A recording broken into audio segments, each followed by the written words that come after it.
Hello, good day. This is Nurse Carla, a trained animal bite nurse. I'm from Dr. Care Animal Bite Center located here in Naik, Cavite. Ano ba ang mga dapat natin gawin kapag nakagat or nakalmot tayo ng aso or pusa?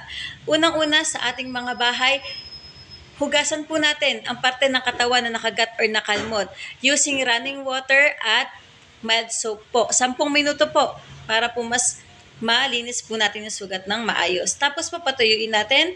Kung kaya po natin lagyan ng alcohol, pwede naman po. Pero mahapdi po siya or betadine po. Okay lang po. Then, ang pinakamagandang gagawin po natin dyan is pumunta po tayo agad or magpa-consult tayo sa pinakamalapit na Animal Bite Treatment Center.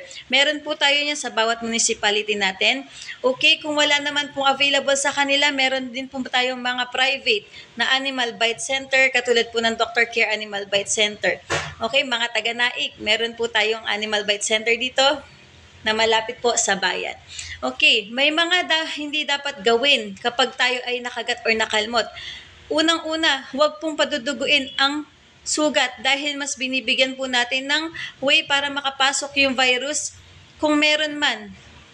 Mas binibigyan pa natin sila ng way para makapasok agad dun sa bite site nung sugat natin. Okay? Huwag tatakpan yung o balutan ang sugat kapag nalinis na ito. Mas maganda ang sugat ay naka-expose lang sa hangin para mas matuyo po agad. Dahil kapag nakatakip po yan, nagmo-moist po siya so hindi po siya nakakahinga po. Okay, magmo-moist lang, magbabasa lang po ang sugat po.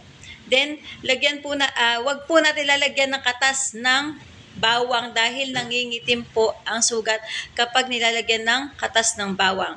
Then, wag din po tayong pumunta sa albularyo, ipagamot sa tandok ang ating sugat. Okay? Yun lang po. Bye!